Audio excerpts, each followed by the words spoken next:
ngasisu pudona lakchari inspector tayai chamagok nifu mathoi shuba tangka sandok chari ba thoromasi hojik hingliba amadi laikhidraba kanagom amataga mari lena jadi sandok chari ba thoromasi wakhalna sagachaba kalpana tabi riba singe puning loksing oina bamadi miyam gidamakta awapo thana na nugi dama sandok chaba monodrama amakhak wakhalna sagachaba wari tayai nangi thogdo to kamdoroba sir case numit ini mangdo losinjari sir nupa masadu na kamdoroba Sir, nupa masadu hoji hospital da mahak lei.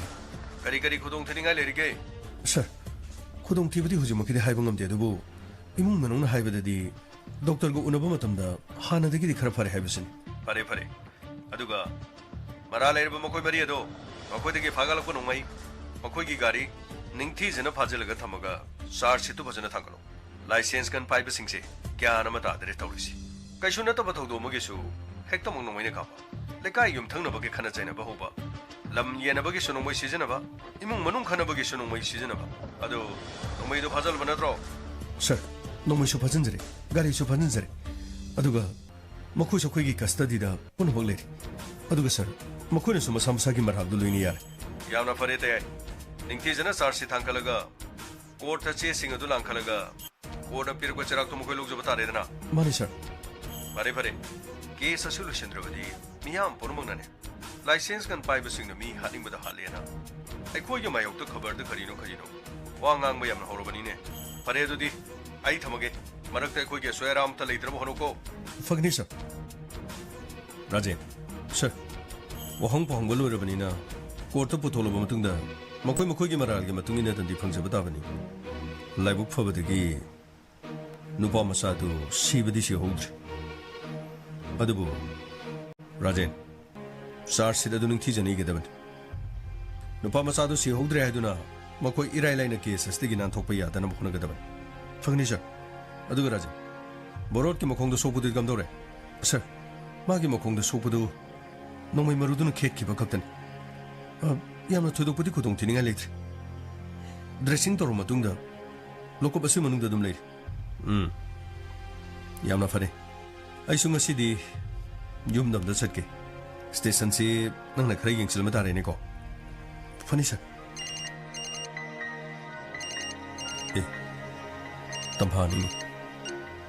tampa oh ai hero kadai de legi tampa ai station de legi adu the yok sang ne haba sibu kari mata kang bidrabo wahai amata so haide kari gino ba ai ma leiri ga sibu loine kok thok pira jaro tamfa case amung lagtana yoksang manung sida ko chenchen ru adubu thuduk pa rubdi oidre makoi custody de loine moleri aduga thodo du season arma makoi gi license gan maru amadi gari loine pagal generally be music ma samasa gi maran suloni ya jarabani na yamna thuduk pa rubdi oro labu phobdagi makoi na ka padagi soklo banu pamsa da su sibadi si hodre aduga tamfa gari dugi manungda yu angangba atangba makhal ge kya su yoram angak pani go torisi oi farite adu yoksang loi dori mai hakta di unabi yaidana tayina gari mata khanbi ba mandi ko tamba aini hinu una ninglebani aisu ngasi di yomda chatke na khale aduga aisu nungonda hairake na tobane adu ai horin junior ga hairake Te wasi di horen hairak tragadi tokpogi wani ne adugi wana te mitaba ai soidan unasi ai soidan hairake nangai ga unaduna dum leirasidi ai ko gi station yauna nangni yingsen bagi thabak tori dudi te adugi wa do toksida nangai khaki oi bo haisi te ga gi thabak nuksina bada pusan bumsida tampa aina harisi nang kari to gyan ta ta mal te ai loina tai police ki pijon da na taba police ki pijon na taba chamba pakhang amadi le sabi oina ne ai madu una ba me ba no uniform no skirt hoine tampa ai su thobi ga lang lengi manak ta chatke na yoksangi kaino kudol karpi ge tawne adu ibani chalaga ibani una boy puna chalaga pemine batare dana adu se yete adu haibudi soidan hairo ko haiba bu ge no tampa hauji haiba ga chamana rabani nang sem sadana dum lero ayum yo boga phirol hong do boga ne nang lo bodum la ge phare du di yam nungai ngasi di aina haijabada haro haro ya birakpagi te I love you tapa aishu no munungsi tamagi horin sanarase hoi yamong yamong oh yamong ai khugi yamong hoi hoi ai khugi yamong hoi hoi ai khugi yamong karai le ri yamong no bakang ngari bo karai le gena bo eh kai to sidia piron ga phajana selaga adare yo tar le rmi as Sidi wow, South ki hero ko mali, Furit machuga di hangama pal machuni, as jinga jina tap na pigo orga, wow, ako yambung, wow, ako yambung, wow, kedorge, ura uthor orga la kona tadi nangji, kui mungji la kuya dren, adu budi semdo kuya raroin, kui ne dolai pana tongo su, kaino ura chong thei dunia ba, as yambung, bet kalai chudi, nungai ba pawam tong gedong ni, kari pawno. Adubro, nungsi ningon to bidi. Nungsi koi dene. Ichan tumbi to laga leire. Hauji, ai koi ani makoi de la o. Unara si sini dena. Ai su khangi to. Ai su chat kenu lo selisin. Koi no haji bo. Engo de haido ba. Koi no haido bo. Nungsi ne nungon haidro. Adubu di nungsi no budi ngon da haido. Yambung na di engo da di haudu ke dena. Nungsi da hayan kron haina. Chan tumbi da hai ke ben. Matang dong pau phona lo ramani da aina mong no mado haibe mathok ta de da aina khoi gi makha thang mali kai de leba pak to adu da wari sana sen hai khibani thengbu thengre mokhoi di le ramani adu di phari ne chalasi adu gi bunga di thodo biro lo sasilo nungai jare da matam kuira bagi tungda nungai jare da matam kuira bagi tungda ai nungai jare da yare yamla langano 이카리 갈라드나 거의 뭐 해도 보여모 아수고 이러면 맞담시 마시게 죽으면 미심을 하긴 해봐 아이디 망나나 보고 망의는 망자기다버니 야몽 아두 나시 강호드나 눅시가 눅시 와리 사나드나 눅시 북면 방면 나그니 해드나 눅시게 눅시바나 칸자리바 눅시 와헤 그야시리 야몽는 강비드레로 하우라브라 눅시가 타판보다 호라브로 눅시나 눅시바 사라가 눅시기 눅시바도 훈독비라메 해라디 하자니 해 이토 하 이토 The Itos, the end. Wow, yamo, kaya yung parang tulog nga ang ito mo. Hang, kaya yung kangi, sinungi na ba? Toro si, karaso na toro. Nungsi, sida na turo mo kaya na, ako'y bunga mo ay ba diba? Mani ita, haji bago mo kaya laktri mali. Nako'y kita, drugo doon na, kege ba sina? Hana di mako'y marang, masamo isang-sang na doon na Ingaw ngoksanadang lekay do dali ramani. Adubu, ako'y itay chan to bigi nung silang da tuki badagi di masam zukian gredo, makoy zukian gredo. Aduka, camo le ramamagi punsido. Ngasi di kaya da tarutan na nalaikraba. Kaya da ning tija kraba. Yare nung si. Ay niyam sonong misesin. Makoy na nupani, makoy na ngayram niya draba. Paksi di yung. Pakang naisabi, adigi family ke koi belak nari ba myam singo ba seida khoina mi atopa yobo sunati ge chida ma khoi chung ngai dena lai dori bro ai sune gari ma sama ga par to dena na khoi gi sita na lai sin khoi ta momo hala madine ai mi wa ta ga dori ne ba kai no ba man to sigo ai khoi to aside da ba ka sigi ge ta masak phajaba no pi am lai le ni aduga mama na bi pik tak to bi masak pajabam si yauri ni lo sangsilaga number low bura kaino torsila takitiki au tawra bra no bi do bro angang masagi cartoon do bro adugi wana tida mi koina ba mi ngai boru ni akoi muk sangsil ka ran tarudu hore mi ne mo mai si ko pang na tak taradi au na roidro pakhani geno makujuli sabini number tharga thelga lebro sangsilaga hangbudu ako'y gahang ni gino. Lo, sangsilo, kamo. Aw, say muksa na. Kainom tang sige. Kanang ngay birin, kay gino. Na ito ang ito kay gino. Ako'y may mga ibon. Laysabi na pakang ngay ba? Pakang na laysabi ngay ba na taba?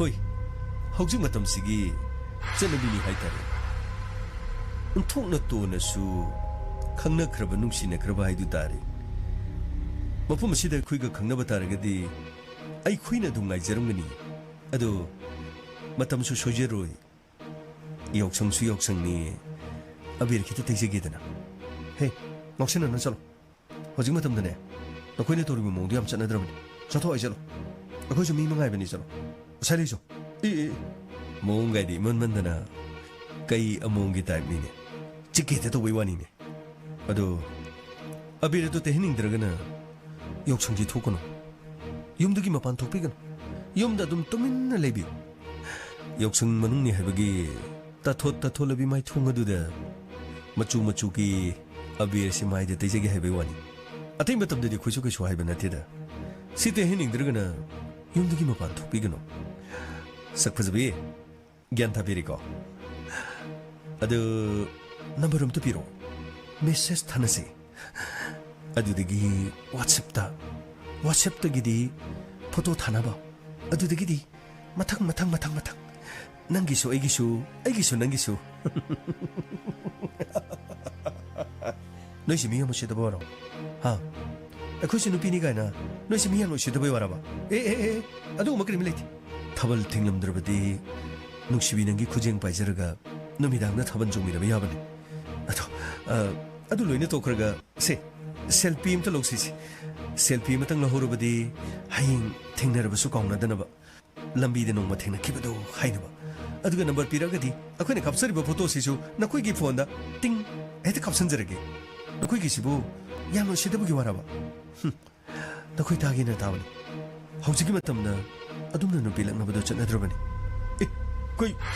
ꯀꯩꯅꯣ ꯍꯥꯏꯁꯤꯕꯣ ꯁꯣꯝ ꯂꯩꯁꯥꯕꯤ ꯅꯠꯇ꯭ꯔꯕꯣ ꯁꯣꯝꯒꯤꯁꯤ ꯃꯧꯒ ꯑꯣꯏꯕꯤꯔꯕ꯭ꯔꯥ ꯍꯥꯏꯁꯤꯕꯣ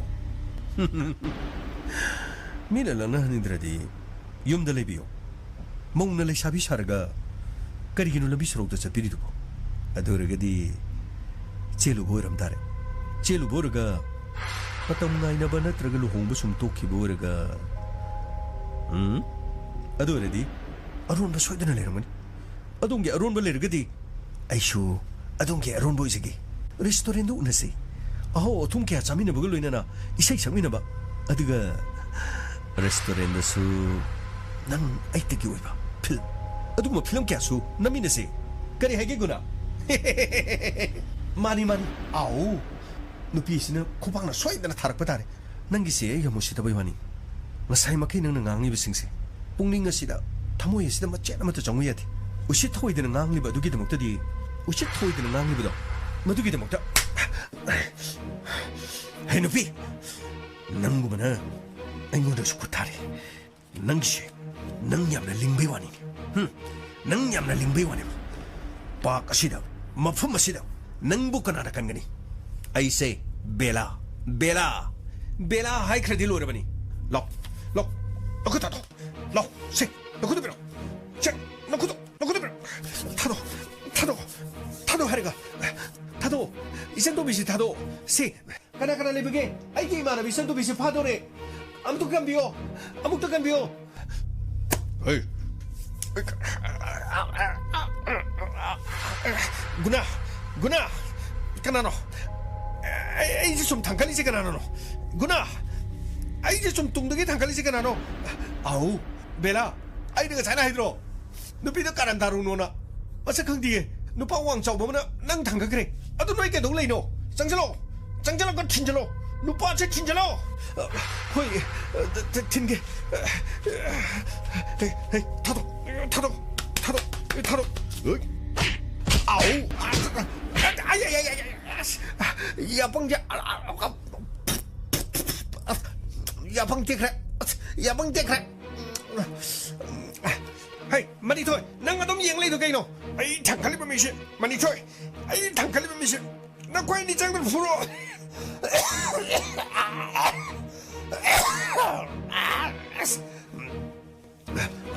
허이빌라 구나수 살랐다 그러네 아두나 내는 뭐 헤이 시 타도 헤이 타도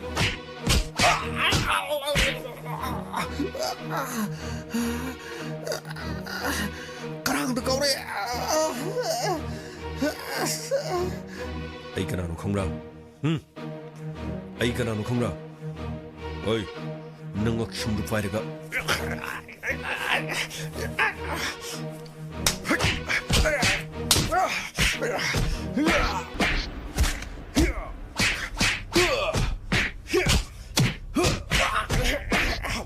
Pudro yamo pudro yamo nung ngam 들어가 ai mo to yamo pudro yamo nupi de karanda ba nupi ga sida ba singchiri pudar ke tamane yamo na 택배 야 버텔로 아돌로 내가 뭐 이쪽에 그 목걸이 놓으세 아이 뭐 가는 게 아야야야야 구나 많이 더 하우거다나 아 하우거다나 누피디 암나 폭사고 에코이 양봉 드루바기 쿠푸 샤워 필름기 쿠푸니 미 따라나 샷 옴절럭바 마기 마코치는 팟판 도르거다네 미 따라도 농톡다 우르르르르르르르르르르 웅거네 미싱아 눈을 레박다 따르게 해르버디 양봉나 따하는 거 맞담나 따할리바 마카데 핵 따보고 우푼 푸롱 까리 낭이나 민 아이 구나 구나 하자이니 구나 아우 cái nói gì nè một cô nấm thủy nè ẩu hay nghe tao kia rồi nước pi mà thắn đây lấy mà thầm đó hay nghe tao kia rồi tao ra rồi cái điểm tao ra rồi lộ bên nào lộ chết lộ cái tao rồi lộ 역시 꼬이고 감자 짜는 공지 로 진짜 로 그 차이 이제 lấy thiết 그래 제로 나 거기 이마 팔렘 아포 비두나나 이싱가 사바도 파자나 노만 가가도록 풀러가네 히가도 예 헬루고 하인가 이제 노비데 가란다 그노고 꽤 하드 누가이 그러면은 여모 여봉기 후지 구푸두디 아씨 프라서 필름이고 딱 봐야가 모두 멍석 좀 봐야가 머닝들이 탕카키니 막콩도 비드릉 가위 마마나 보면 팥 정절이 야봉는 팥 틀리 아무도 아우 해다 해 아마도 팥 정절이 야봉는 가당다 다 비려 막랑다 찻 가고 아우 꾼기 되게 하고럭도 배워니다 이선노베 아이 기던 탱그래 와로비야 돼 야래 락트러스 야래 그도 왜 락비리노 아이는 마품시다나 가리 마사 아마 더러가 욕청수 로이기도리나 아이는 다들어보 우닝바득이 마품시다 락비 와니 아도 얌나 더 왔사다봐 아이는 라이세 까임 강비도 배와니 sendobe chumi aina loine soibini ado warobira noba ai soikre sidigi matungda mona tholaroi yare dadruba nungsibese aina khre hen kramale dadrubana asigi pungpham sidang haktang thengthan mulabadi aigi bunchi kari oigani aigi damukta kari mata thawasabidi ai ngasidi yamna waroi ai chalake sendobe si 또 해고 봐. 이젠 동비야. 이 연봉시 nganna딜로 현잡으니. 아데이다. 아이는 몽원의 파우 담바 잘로바. 아두데기 아이딜로 현드리바. 아이 코이다 목 아이네로 현마다. 마땅 가직당 티행그래. 나시기데 아이기 마이 시행아가 가직당 낙비로 하나 난게 따이또나 리퀘스트 함당 똑저리 아우 예 호지기 야몽나 포기비도 아데 미미나 하이비도 아도 닝생아봐 타이토 난게 와이도 늑수 타이토고 와링아 등산하러 아쿠수 사이드 와링아 등산하게 아이쇼 뭐 한도이니나 탱키네바 호이다 산하러 아쿠이기디 타이토가 와리카 해나부 산하닝아 레이테다 마나 사르가다바 와리싱디 아이 로이나 강네바 마나 하이도이세 싹 통비나바 레이트레 싹 통보 와레 젤시 생각다니 아스 야리바 눅시 니 와리 사나방 로 촌토로 능 로이 하이드에 능지 이까이제 이坑디 그냥 거리는坑디미 아이고 싹 두부디 아이 좀 통서 통게봐 아이고 하이브도 좀 야오기도 게는 뭐숨 뭐땀 좀 호정기도 레 용세 삼지용세 소음득이 소음다 하이겠보다 또 아이 삼지에는 뭐 하셔들었네 삼지 그 얘기는 알지 뭐 samchena samahatradi karina halino thangjing ma paraga hatpraba as adu wana chida samchena samhatpado samdu kieleba samdu sumkengi hayeng lohongbu numiti ko yet upani na phai sakhu bu numiti di ko yet lokhoga chakcha bala kodo noi iku box ta khurumdo yami kai jani makok pung tang ma mapa gumba madu lohong yena le kai gi le sabi no nok na bdo ai yami kai jani ba adu sakto ai thong su thong jigi phi do ai suru su sujage ba ai ngwai angang ma sa to ai ne lo su dum lo jage chala seba kai doge is masak sige yo adudi yam nong ninge thaine gi lila gi sema lebido adu ning singe o lila gi oru su ke doge lila da hari singdo aseng mangak tani 피 수수저기 짝수통저기 이봉오 마차 술로저기 피 수수저기 짝수통저기 이봉오 마차 술로저기 아두 하이도 생문하더라 뭐이 리라라 하이그레네 하이비야더라 타모이디기 퍼럭바 눅시버기 와하이니 눅시 아무것도 눅시비오 게도기 눅시나 에이나 눅시 하이자버시다 눅시 하이든 아무것도 콤비로 게도기 눅시에 타이도 ꯅꯪꯒꯤ ꯃꯑꯣꯡꯁꯤꯗ ꯑꯩꯗꯤ ꯅꯨꯡꯁꯤꯗꯕ ꯁꯨꯡꯉꯝ ꯉꯝꯗꯕ ꯑꯗꯣ ꯑꯩꯗꯤ ꯄꯥꯛꯅ ꯍꯩꯔꯣꯏ ꯂꯩꯁꯥꯕꯤ ꯑꯩꯈꯣꯏꯁꯦ ꯌꯨꯝ ꯄꯥꯟꯈ꯭ꯔꯗꯤ ꯂꯣꯏꯔꯦ ꯍꯧꯖꯤꯛ ꯇꯥꯏꯇꯣꯅ ꯅꯨꯡꯁꯤꯕꯤꯔꯤꯁꯦ ꯅꯌꯨꯝꯗꯕꯨ ꯂꯩꯔꯕ ꯐꯨꯕꯣ ꯆꯩꯕꯣ ꯐꯅꯦꯛ ꯑꯀꯨꯕ ꯑꯃ ꯁꯦꯠꯂꯒꯅꯦ ꯀꯣꯛ ꯏꯐꯥ ꯐꯥꯔꯒ ꯏꯆꯥ ꯃꯀꯣꯛ ꯄꯥꯠꯄ ꯃꯌꯥꯝꯗꯣ ꯑꯩꯅ ꯁꯦꯟꯅꯒꯗꯕꯗꯣ ꯇꯥꯏꯇꯣꯅ ꯂꯝꯕꯤꯗ ꯊꯣꯛꯈ꯭ꯔꯒ ꯖ꯭ꯋꯥꯔ ꯁꯥꯟꯅꯕꯅꯤ ꯈꯪꯗꯦ ꯌꯨ ꯊꯛꯄꯅꯤ ꯈꯪꯗꯦ ꯑꯩꯅꯅꯦ ꯆꯦꯡ ꯆꯥꯛꯇꯤ ꯊꯣꯡꯅꯤꯡꯉꯥꯏ ꯂꯩꯇ ꯀꯣꯛ ꯆꯥꯎꯕꯤ ꯀꯥꯗꯅꯅꯦ hakam wah chalaga ina legadabdo ai madu he khalubudane ai yum ngam da paning dimi tai to as karino ai yam bit lik tabo yam wang bema yum sidani girum yon bugi pesa mayam na ne imung sida koi chai padigom yon me pesa na ne mon makha da su bompa makha da su adu khata su nati khangra chingum yon bugi mana masing yon bugi tu ada wari sani je irem lemba mi ga mandro asi karim da surum dogu mandam ni mongodu gi tamini 마디 뽕로에 넣으면 전도배 서울이 로직소 서울이다 어제 그대는 서울에도 되는 아도 야노 시티 호지기 미싱도 전도배 마탐 지함나 파트럼 야링카디 온치나 로이동 카나체나 바도로이동 욕성리 하이드나 람비달라고 미고 사나 야드나 비르테 봉는데 아도가 욕성 꾸메 시기 농기 파자바케 할레르바수 마세 ꯑꯩꯈꯣꯏꯒꯤ ꯏꯔꯝꯗꯝꯁꯤꯗꯗꯤ ꯌꯥꯝ ꯆꯥꯟꯅꯗ꯭ꯔꯕ ꯑꯗꯨꯒ ꯀꯨꯝꯍꯩ ꯑꯁꯤꯒꯤ ꯃꯅꯨꯡꯗ ꯃꯤ ꯈꯟꯅꯕ ꯆꯩꯅꯕ ꯃꯤꯁꯤ ꯃꯤꯅꯥ ꯊꯣꯛꯄ ꯑꯗꯨꯒꯨꯝꯕ ꯀꯨꯝꯍꯩ ꯑꯃꯁꯨ ꯑꯣꯏꯔꯕꯅꯤ ꯑꯩꯈꯣꯏꯅ ꯃꯤ ꯈꯨꯗꯤꯡꯃꯛꯄꯨ ꯃꯊꯧ ꯀꯔꯝꯅ ꯋꯥꯔꯛꯂꯨꯒꯅꯤ ꯃꯁꯥ ꯃꯁꯥꯅ ꯒ꯭ꯌꯥꯟ ꯇꯥꯕ ꯑꯃꯈꯛ ꯆꯪꯏ ꯑꯗꯣ ꯉꯁꯤꯒꯤꯗꯤ ꯈꯤꯇꯪ ꯊꯦꯡꯈ꯭ꯔꯦ ꯉꯁꯤ ꯃꯐꯝ ꯑꯁꯤꯗ ꯎꯅꯕꯁꯦ ꯌꯥꯝ ꯅꯨꯡꯉꯥꯏ ꯋꯥ ꯑꯃꯈꯛꯇ ꯍꯥꯏꯒꯦꯅ ꯀꯩꯅꯣ ꯗꯥꯗ꯭ꯔꯣꯕ ꯆꯦꯜꯂꯁꯦ ꯍꯥꯏꯕꯗꯨꯔꯣ ꯑꯩꯗꯤ ꯑꯗꯨꯗꯤ ꯉꯝꯍꯩꯔꯣꯏꯀꯣ ꯑꯩꯈꯣꯏ ꯇꯥꯃꯣ ꯂꯨꯍꯣꯡꯗ꯭ꯔꯤ ꯆꯦꯜꯂꯗꯤꯅꯦ ꯑꯩ ꯍꯌꯦꯡ ꯇꯥꯃꯣꯅ ꯐꯠ ꯏꯟꯊꯣꯔꯛꯇꯅꯅꯦ ꯑꯩ ꯏꯀꯣꯛ ꯀꯣꯛꯈꯩ ꯂꯥꯛꯆꯅꯤ ꯑꯗꯨ ꯑꯣꯏꯔꯁꯨ ꯌꯥꯏ ꯏꯕꯥꯏꯒꯤ ꯊꯃꯣꯏꯗ ꯑꯩꯅ ꯈꯪꯉꯤꯗ ꯏꯕꯥꯏꯅ ꯀꯩꯗꯧꯉꯩꯗ ꯅꯪꯕꯨ ꯏꯟꯊꯣꯔꯛꯏ ꯑꯗꯨꯒ ꯑꯎꯟꯄꯣꯠ ꯂꯨꯍꯣꯡꯕꯒꯤꯗꯃꯛꯇꯗꯤ ꯀꯔꯤꯝ ꯈꯜꯂꯨꯅꯨ ꯑꯩꯅ ꯃꯅꯥ ꯃꯁꯤꯡ ꯌꯦꯟ ꯑꯃꯗꯤ ꯆꯦꯡꯒꯨꯝ ꯑꯩꯅ ꯇꯧꯔꯤꯕ ꯉꯥꯒꯤ ꯐꯥꯝ ꯅꯪ ꯎꯔꯕꯗꯤ ꯉꯛꯀꯅꯤ ꯑꯩ ꯌꯥꯝꯅ ꯍꯣꯡꯉꯕꯅꯤ ꯑꯩꯒꯤ ꯄꯨꯟꯁꯤꯗ ꯁꯨꯝꯅ ꯑꯑꯣꯟꯕ ꯍꯣꯡꯕ ꯑꯃ ꯂꯥꯟꯈꯤꯕꯁꯦ ꯅꯪꯇꯅꯅꯤ ꯆꯟꯗꯨꯝꯕꯤ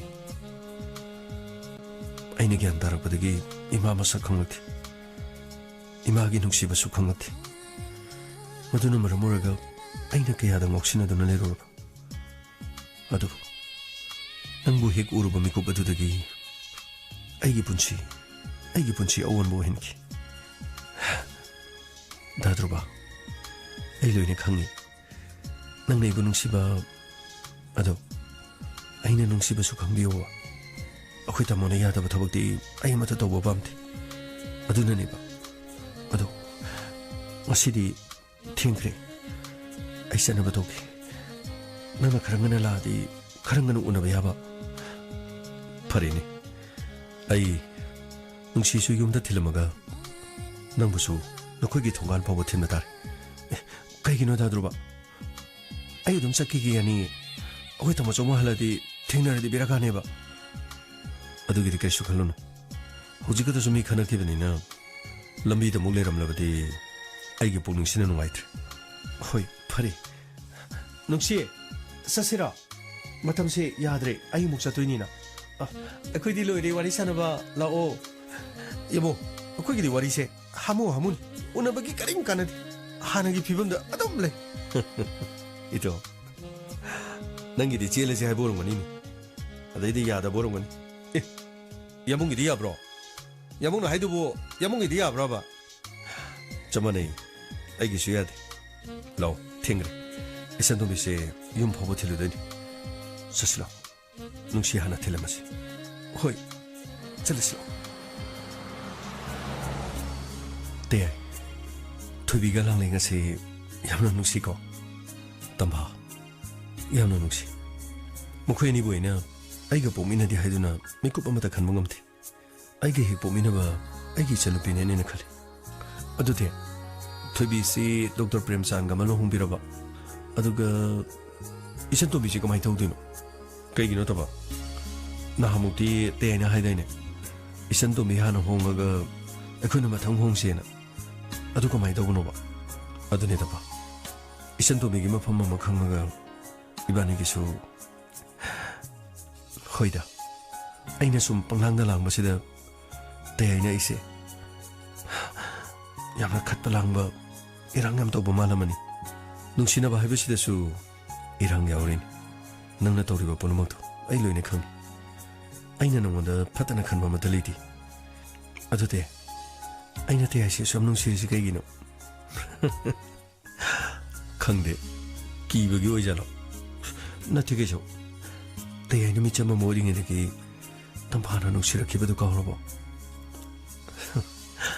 ꯇꯝꯐꯥ ꯅꯪꯒꯤ ꯅꯁꯨꯡꯂꯥꯡꯒꯤꯗꯃꯛꯇ ꯅꯠꯇ꯭ꯔꯣ ꯑꯩꯅ ꯌꯨꯝꯗ ꯊꯣꯔꯛꯇꯗꯅ ꯅꯪꯒꯤ ꯂꯨꯍꯣꯡꯕ ꯂꯣꯏꯔꯒ ꯊꯣꯛꯂꯛꯀꯦ ꯍꯥꯏꯗꯨꯅ ꯑꯩ ꯊꯣꯛꯂꯛꯈꯤꯕꯅꯤ ꯑꯗꯨꯕꯨꯗꯤ ꯑꯩꯕꯨ ꯌꯨꯝ ꯄꯥꯜꯂꯝꯕ꯭ꯔꯥ ꯍꯥꯏꯁꯤꯕꯣ ꯑꯩꯅ ꯅꯪꯕꯨ ꯃꯧꯅꯤ ꯍꯥꯏꯈ꯭ꯔꯕꯣ ꯑꯗꯨꯅꯦꯕ ꯇꯝꯐꯥ ꯊꯨꯕꯤ ꯀꯣꯏꯊꯣꯡꯒꯥꯟ ꯌꯧꯔꯦ ꯆꯪꯁꯤ ꯑꯉꯥꯡꯈꯩ ꯃꯃꯥꯡꯗꯅꯦ ꯀꯔꯟ ꯇꯨꯔꯟ ꯉꯥꯡꯉꯛꯀꯅꯨꯀꯣ ꯍꯣꯏꯕꯗꯤ ꯌꯥꯏ ꯑꯩ ꯂꯣꯏꯅ ꯈꯪꯉꯤꯕ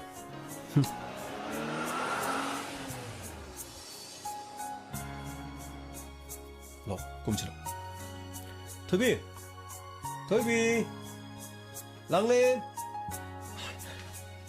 ꯗꯗꯥ ꯆꯪꯉꯣ ꯗꯗꯥ ꯁꯣꯝꯗ ꯆꯪꯖꯟꯕꯤꯔꯣ ꯂꯥꯡꯂꯦꯟꯗꯤ ꯀꯥꯏ ꯆꯠꯈ꯭ꯔꯕ ꯍꯧꯖꯤꯛ ꯈꯛꯇ ꯂꯩꯈꯤꯕꯅꯤ ꯃꯃꯥꯟꯅꯕꯤ ꯑꯃꯅꯤ ꯑꯕꯦꯇꯩꯅꯦꯅ ꯀꯣꯏꯇꯥꯟ ꯇꯥꯜꯂꯝꯕꯅꯤ ꯑꯦ ꯌꯥꯎꯁꯪ ꯌꯥꯝꯅ ꯀꯟꯕ꯭ꯔꯥ ꯍꯥꯏꯁꯤꯕꯣ ꯗꯗꯥ ꯌꯥꯎꯁꯪꯗꯤ ꯍꯟꯗꯛꯇꯤ ꯑꯃꯠꯇ ꯌꯥꯗ꯭ꯔꯦꯗ ꯂꯩꯉꯥꯛꯅꯁꯨ SOP ꯉꯥꯛꯀꯗꯕꯅꯦꯅ ꯀꯣꯏꯊꯤꯡ ꯊꯤꯡꯕꯗꯣ ꯌꯥꯎꯁꯪꯒꯗꯤ ꯊꯧꯔꯤ ꯀꯥ ꯍꯦꯟꯅ ꯊꯠꯇ꯭ꯔꯦꯗ ꯌꯥꯝꯅ ꯐꯔꯦ ꯊꯣꯏꯕꯤ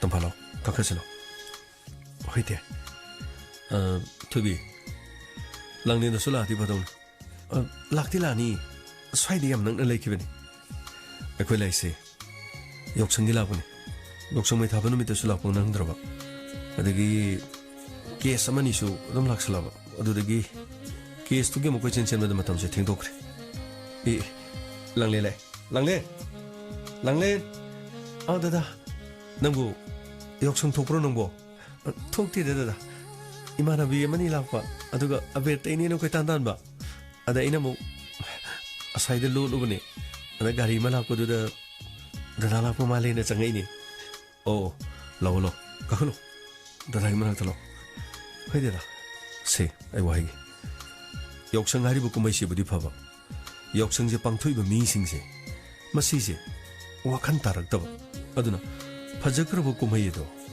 ꯄꯥꯡꯊꯣꯛꯏꯕ ꯃꯤꯁꯤꯡꯅ ꯂꯥꯟꯅ ꯋꯥꯍꯟꯊꯣꯛꯁꯦ ꯆꯠꯍꯟꯈꯤꯕ ꯑꯗꯨꯅ ꯈꯟꯅ ꯆꯩꯅꯕ ꯃꯤꯍꯥꯠ ꯃꯤꯄꯨꯟ ꯃꯤꯁꯤ ꯃꯤꯅ ꯒꯥꯔꯤꯅ ꯊꯦꯡꯕ ꯈꯨꯗꯣꯡꯆꯥꯗꯕ ꯀꯌꯥ ꯃꯔꯨꯝ ꯊꯣꯛꯑꯦꯗꯅ ꯂꯩꯉꯥꯛꯅꯅꯦ ꯌꯥꯗꯦ ꯍꯥꯏꯕ ꯊꯕꯛꯇꯨꯗꯤ ꯑꯩꯈꯣꯏꯅ ꯇꯧꯔꯣꯏꯗꯧꯕ ꯑꯗꯨꯒ ꯃꯗꯨꯒꯤ ꯃꯥꯌꯣꯛꯇꯁꯨ ꯅꯝꯗꯅ ꯑꯩꯈꯣꯏꯅ ꯊꯥꯕꯜ ꯆꯣꯡꯅꯕ ꯈꯣꯠꯅꯕ ꯁꯤꯜꯂꯣꯏꯗꯕꯅꯤꯀꯣ ꯍꯣꯏ ꯗꯗꯥ ꯑꯩꯈꯣꯏ ꯀꯔꯤꯝꯇ ꯁꯤꯟꯕ ꯂꯩꯇꯦ ꯍꯟꯗꯛꯀꯤꯗꯤ ꯆꯣꯡꯉꯔꯣꯏꯌꯦ ꯐꯔꯦ ꯊꯨꯕꯤ ꯗꯗꯥ ꯁꯦ ꯄꯩꯁꯥ ꯈꯔꯅꯤ ꯗꯗꯥ ꯄꯩꯁꯥꯗꯣ ꯌꯥꯝꯃꯜꯂꯦ ꯗꯗꯥ ꯊꯨꯕꯤ ꯄꯩꯁꯥꯁꯦ ꯀꯩꯁꯨ ꯌꯥꯝꯕ ꯅꯠꯇꯦ ꯌꯥꯎꯁꯪ ꯀꯨꯝꯍꯩ ꯂꯥꯛꯄꯒꯤꯅꯦ ꯗꯗꯥꯅ ꯉꯝꯕ ꯈꯔ ꯄꯤꯕꯅꯤ ꯗꯗꯥ ꯄꯩꯁꯥꯗꯣ ꯌꯥꯝꯅ ꯌꯥꯝꯃꯜꯂꯦ ꯗꯗꯥ ꯊꯨꯕꯤ ꯑꯩꯒꯤ ꯏꯐꯝꯗꯗꯤ ꯃꯥꯂꯦꯝ ꯑꯁꯤꯗ ꯂꯩꯔꯤꯕ ꯂꯟ ꯊꯨꯝ ꯄꯨꯝꯅꯃꯛ ꯅꯈꯣꯏ ꯑꯅꯤꯒꯤ ꯃꯐꯝꯗ ꯄꯤꯔꯕꯁꯨ ꯑꯩꯅ ꯄꯦꯟꯒꯗꯕ ꯂꯩꯇꯦꯅꯤ ꯑꯩꯅ ꯄꯤꯕꯁꯦ ꯑꯗꯨꯝ ꯂꯧꯁꯜꯂꯣ ꯊꯨꯕꯤ Nơi ta dana piri si loksalo. Mabung na masan kita mak asung nung sina piraga nang nalana ready kamay tong ni. Loksalo. Hoy nama. Nang ni nama ko buse. Tu si kya hik chung ba. Lawai luton ga si ta sali. Haura ba mo. Ngang sida. Hai bida. Inama. Inama suyam na nungsi.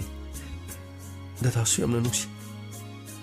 Kungi kumay haraw lang kasi puning siya hekta nung siri migidi mamamapagan no kedo na masama suga haraw lang kasi uraga may tagipi siya doon tari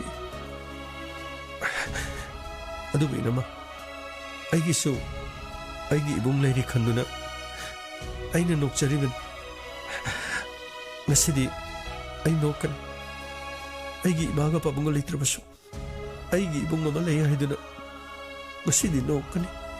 Hey, Tubi, kayo nung tido mo? Tayo mga sida mamamapalay ito, mamikok tong mamalay di sidi. Ay siya pa mong later ba ni? Ason ni mamalay. Ichanupi, nakoy humlay. Kaya gino. Ado yung mahanda na kalito kay gino. Ado yung napuning handa na kanmay marang kay gino. Dada, ay kariso po nung siyang tabalay ti. Ado ba dada? Kung may haraw ay lang pa da. Laikidra ba imaga ba mo do? Hekta ning singla pa. Yari, tose. Ado may namin tigibitagan. Ay ne, horiyan pa way tumayaroy. Hoy dada. Ay toge. Tubi, noy dada na so hayri dana. Ado may na ne. Ako'y sakra gaso na madong kapro. Inama, kapti. Ay karisu at palay ti. Ay awat pa po naman. Dadana loy na may katpibang aktan. Ado, Doktor Dudi, kamay tawrigi. Inama, Doktor, anong pawpong na di? Mana di, yung pan magisuyam na ka na hayraban. Ado ba ay na, langling di kalaga. Yung si palaro ay hay na leblet. Yadi. Karino, kuy mayam lay sidi. Langlendo, nang higyom hepan kibaga. Langlendo, ay kuy da tambatari dana. Tabha, no kuy da lebiyaro. Ay kuy da legadamni. Karino tiya, ay na kuy da haisi. Ibani gimarakta ni. As, kumahura ba na. Mina haidu di te na chungja su tade. Ay na kuy yum da di, kuy ipam da di kamay tamdoy no. Ibani giyum da hayraga. Hot yaris, hot yari. Ado, dada lang nga sida. Ay bo, wapa mamatang haudog janingi. Karina Tubi. Dada, lakay sida lebi ay manabi makali. Mahakikan mada ay gamna nung aitre. Kay dorogi, nakoy na manabi karito bolergi. Imanabi dugi maming minakaw. Minakay doro ba? Dada. Minasi, ako'y nililiba kendra sige MLA do. MLA ki kwarta da leba no pa magumaga kang na ba ni? Mo ninong sinaraki. Aduga, imana bisi, MLA ki kwarta ra do su, no pa ato ni yamna tatana ko wazan. Mo ko'y ni mapuma do su yamna tatana unab. Aduga imana bido. Madudagi karalerga, imana bido. Mahak siyele. Siyela ba matungda? No pa adugi mayumda. Chen manumin adumagtada. Hay, soba! Soba! Sobo! Ima, kariyagi. Naiko, nang nanupi mo puro alay si Bo. Bo pa akong susuda malin eh. Karay di ginupino ba nang niyum sila po sa alay si Bo? Ha? Ima, ay ganung sinamanin. Nung sinaragay yan na rachel ini, kay turog ima. Hey, natsin yun na natsin yun ut kaway ganway ganay inahisin. Nupi ese ay niyang mada maray bagsiray yang mada su mawapon si Roy do nupi mo oy niya aduga ne mamit marayang mada untong na hinakidrab lay mali ni lay nang nawa sibu masak pacay na kramay lawri no ay naharisin ko yara di nupi si tindok kinabato kay no di ma kamay tindok do no magay marilay na risiyam ko iraban emile ki kwatar daga ay nakaw doon yam unar ba ꯅꯪꯒꯤ ꯏꯃꯦꯂꯦꯒꯤ ꯃꯅꯥꯛꯇ ꯂꯩꯌꯨ ꯅꯪꯒꯤ ꯑꯥꯗ ꯏꯃꯦꯂꯦꯒꯤ ꯃꯅꯥꯛꯇ ꯂꯩꯌꯨ ꯂꯩꯕꯁꯤꯗꯤ ꯅꯨꯄꯤꯁꯤ ꯎꯅꯅꯕ ꯃꯥꯒ ꯊꯨꯡꯅꯅꯕ ꯑꯣꯏꯔꯦꯅꯦ 이마 ꯑꯗꯨꯒꯤ ꯋꯥ ꯅꯠꯇꯦ ꯑꯁ ꯃꯁꯤꯗ ꯋꯥ ꯌꯥꯝ ꯆꯥꯎꯊꯣꯛꯒꯨꯝꯁꯤꯁꯦ ꯏꯃꯥ ꯃꯣꯏꯒꯤ ꯏꯃꯥꯗꯤ ꯂꯩꯔꯤꯕꯅꯤ ꯑꯗꯨ ꯃꯣꯏꯒꯤ ꯑꯄꯣꯛꯄꯗꯤ ꯂꯩꯈꯤꯗ꯭ꯔꯕꯅꯤ ꯑꯗꯨ ꯀꯩꯗꯧꯔꯦ ꯍꯥꯏꯅꯣ ꯍꯦ ꯑꯩꯅ ꯍꯥꯏꯁꯤꯅꯤ ꯀꯗꯥꯏꯗꯅꯣ ꯅꯣꯏ ꯅꯃꯥꯟꯅꯕꯒꯤ ꯃꯅꯥꯛꯇꯅꯦ ꯅꯪ ꯇꯨꯝꯕ ꯆꯠꯂꯣ ꯌꯨꯝ ꯑꯁꯤꯗꯅꯤ ꯃꯧꯁꯤ ꯊꯝꯃꯝꯃꯨ ꯌꯨꯝꯁꯤꯗ ꯆꯪꯉꯛꯀꯅꯨꯀꯣ ꯑꯩ ꯇꯧꯒꯦ ꯏꯃꯥ ꯇꯧꯒꯦꯀꯣ ꯃꯤꯅꯥꯎ ꯀꯔꯤ ꯍꯥꯏꯒꯦ ꯏꯃꯥ ngасꯤꯗꯤ ꯅꯪꯅ ꯏꯃꯨꯡꯁꯤꯗ ꯂꯥꯛꯄꯁꯦ 이마ꯗꯤ ꯑꯍꯥꯎꯕ ꯏꯟꯁꯥꯡꯁꯨ ꯄꯤꯖꯕ ꯉꯝꯗ꯭ꯔꯦꯗꯣ ꯂꯥꯛꯑꯣ ꯅꯪꯒꯤ ꯆꯥꯅꯅꯕ ꯆꯥꯛꯀ ꯏꯟꯁꯥꯡꯒ ꯁꯤꯜꯂꯧꯔꯨ ꯂꯥꯛꯑꯣ 이마 ꯃꯥ ꯂꯥꯛꯑꯒ ꯄꯨꯟꯅ ꯆꯥꯃꯤꯟꯅꯕꯅ ꯐꯔꯣꯏꯗ꯭ꯔꯣ ꯀꯩꯅꯣꯅꯦ ꯍꯥꯏꯁꯤꯕꯣ ꯂꯩꯕꯧ ꯂꯩꯃꯤꯟꯅꯗ꯭ꯔꯤ ꯃꯥ ꯂꯥꯛꯑꯒ ꯒꯥꯏꯅ ꯇꯧꯔꯤꯗꯨꯕꯨ ꯀꯔꯤꯅꯣ ꯁꯦ ꯂꯩꯔꯦ ꯁꯦ ꯁꯧꯒ꯭ꯔꯤ ꯊꯣꯡꯕꯅꯤ ꯑꯗꯨꯒꯅꯦ ꯏꯟꯁꯥꯡ ꯑꯃꯁꯤꯅ ꯕꯦꯂꯦꯟꯗ꯭ꯔꯤ 이로ꯃꯅꯤ 인상 아니시 작아다보니까 이마 아이디 벨렌드리디 자디 마 소그리부디 자바 그리노냐 레이보 레이트리 유마시다 아이디 아두 짜이 아다 짜이가 나 떠오르시보 이마 나피가니 마 소이크리마 아이나 자다보디 짬짬나 하이저르바니 마 아이 소그리 통모가 좀 자자르게 부살로 나시디네 젤락바 놈이니 벨렌드리도 아두 짜다바 야다바니까 서기 동무도서 싸가다봐 숨나다다 누밋 아두다 마님봉놈 하고 얌나 다티다고이네도 벨렌드리 이론바 비저러바디 용 아두다기 마모도 싯난 토키니 서그리 통무 짜라바디 이신 신가니 용 아두다 레이바 ngamdana바니 하이바기 모옹다 마님봉도 마기 모옹마 토케 아마로 못키 아두가 누미당 와라 이마나 비미나 마윰다 틴도럭키 아두가다다 마탕기 농안마다 사가이나데 미양 뻔어마 미나기 윰다 레이키 아두 미나부 젤리바 누파두기 이몽 마능두기 아할 아마타 하이도파 라키디 마두기 마뚱디 야마 우시반디 하이도나 미나기 마마나 누파 마윰다 ꯆꯠꯇꯨꯅ 수망다 라우나키 마두두기 헤나 카나 째나바 토럭키 나칸 아니막데 헤나 눅시나다바 토럭키 투비 어두디 누파두디 그림다 하이드르보 다다 누파두수 마마나 하이베 인키보르 말 미기 마망다 젤레 해버수 톡바 빠완도고수 락다바 마마루 크라비 하이드니 이몽 마능무두다 누파 마윰네 얌나 우시다바다 다다 얌나 누와이티 이마나비도 마미뜨기 마피다도나 도막데 누파두도 폰토로바수 까리마다 파이티 마두기 마뚱다 마쿠이기 마마나 에멜레기 꽈타르 쳤투나 에멜레고 우나키 에멜레두고 우나바 마tamna 마 파나바 실라게 하이두나 테마가 타도로키 아두바 에멜레 아두나 까리마다 타우티 마시드기 마tam khara leiraga 미나기 마마 에멜레기 꽈타르다 묵쳤키 이봉아 이니나 락사리세 나한기 마땅두니 너희부 야르가디 카직다 루시나바 신비오 그도부기 이네기 마땅시 아이디 이니 오히니 좀좀 먹나드라는 칸마니 이니 오히니 얌 란바 레이리니 하리시고 이봉아 이네기 자노 피셀레바 소바 아이기 꽈타르시다 레르가 타바 인강 마땡 방레빈 아두부 아동기 자노 비두나 꽈타르시다 또이나 라가 소바다 눅시 랑시 토한 보르말레 소바디 파니암니 야다 보르말 아두부 이니에기 자노 비두수 카라디 마기 마랄레 베자니 아마소 마나마니 나이데나마네 아이 스마이나 토게 버레 나이기 피아로로 케노 타라가 루파 레싱 양카이등 틸라게 아두가네 마나마니 인체 까림다 나르금시 아이 수보치 꾸이드르바니네 타와이 옥선 망감드레 보치네 크라 라파마디 아이나 카이노 크라 신가다바니 아두 마인다 오로시니고 이봉아 아이나 락사리세 पैसा नीबा लापा नथी इचागे चुम्ब पुथोकपियो हाइबनी अदुगा अतोपसु नतबा नाहाकी क्वार्टर सिदा लेबदुना आइगी चानुपीगी पुनसिबु मांगनबनी मखोइगी इमुंगना अखोइदु ओलिबु थोंगदो अखोइबु सितबनी निबुंगो इने सुमाइ तोरसे वाफम से यामना सांगदानरगुमसे आइसु मथंग मीटिंग चकदबा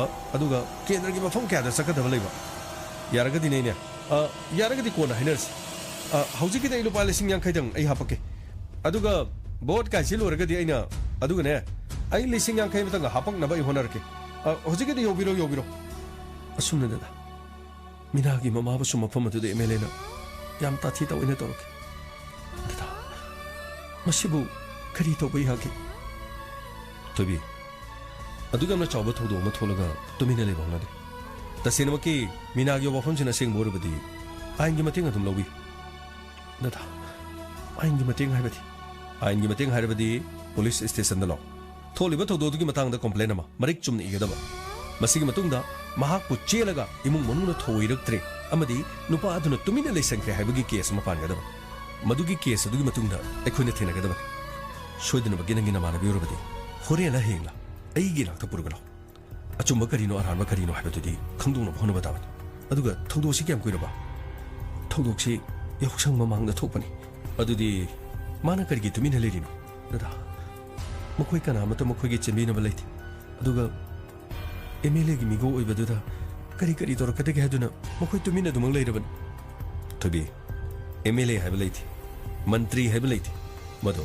क्राइम अमदी मेडिकल एग्जामिनेशन चिंबा अतै अतै तोफम तोबसिंग तौरबदी माना खरे हेना कनगदब अदुबु केस अमा पानसंदुना येंगसी मदुदगी करी तौरे हाइबदु येंगसी होइददा आई सोइदना हाइजरगे अदुगा आई लांगना बहोनरगे थबी यामना लुरबा मतम नंगी नमानबदे थोइदु नुपी मचा अतैदसु थोइ हानिंगा लेति नुपीना नुपाबु थाजबा ख्वाइदगी यामना हेले मखोइबु नुक्सिजरिबसिंग अदु मखोइबु पुंसिगी नुक्सिबिरिबनि हाइदुना दुमा खनगले मसिमोना मखोइगी नुक्सिबा इराइ लाइने हेक्ता पिथोकल मसिगी मतुंगदगी नुपादुगी थमोइ होंखेदुना नुपा नुपी अनिगी मरक्ता नुंगाइनदबा थौदो क्या थोइ फरे दुदी लंगले दादा अदुदी दादा होइ चलगे फजना लैको नंग यामना सिंगदबनी ngangnaribo wasingse nang loi khangiko hoi dada ai khangi dada khangdaba punamak icheda hangadaban adugane ai khoida hangapasi aingonda haiba nungaitrasu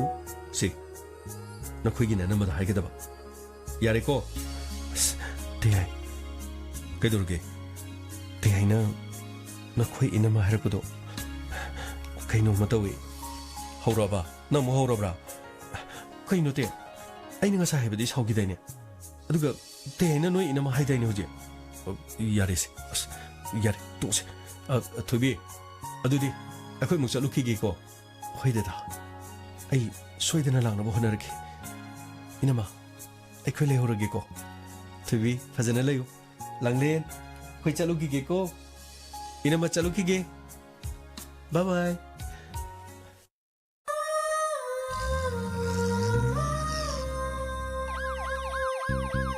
Lakle lakle Inspector Tayai Tayai Tayai Lakle lakle Lakle lakle Inspector Tayai Tayai Tayai Uthanaba Kanbinaba. Thank you, sir. Welcome. Uthanaba. Kanbinaba. Inspector. Tayai, tayai, tayai. Lakle, lakle. Inspector. Tayai, tayai, tayai.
yauranggatara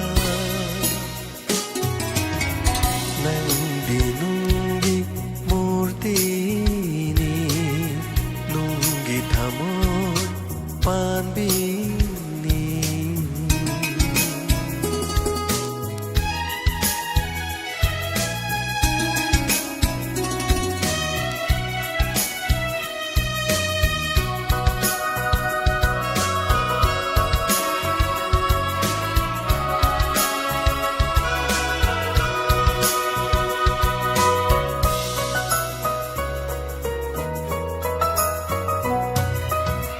Nahagna tamoy panli oiram laba minung sikang biyama oiram laba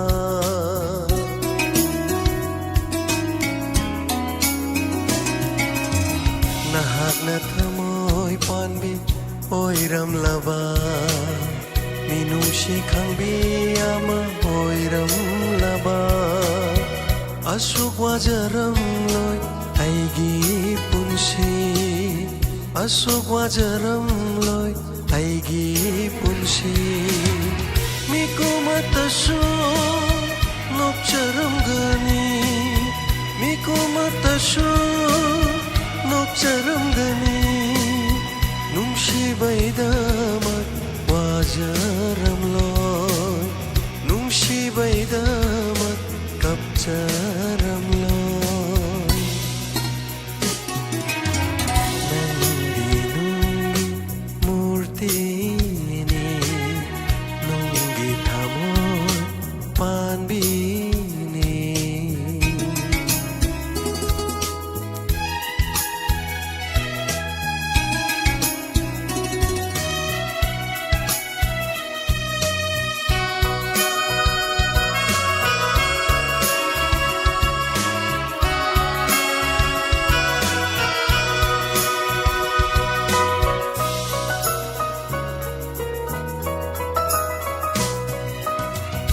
Aduklo na nangay hay nakiba unsigi loraba wapang dubu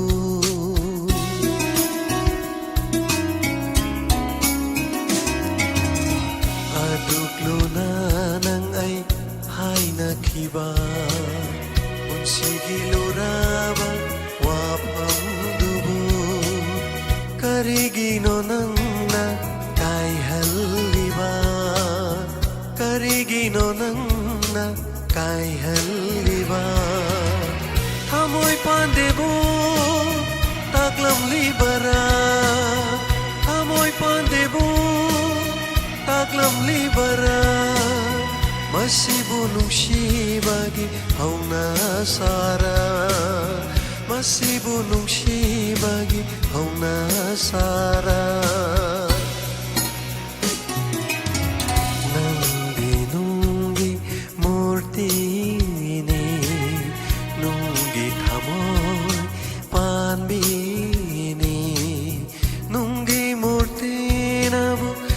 Sikhang ba hauna bara nunggi thamoy dabu minung sige yidi yauram gatara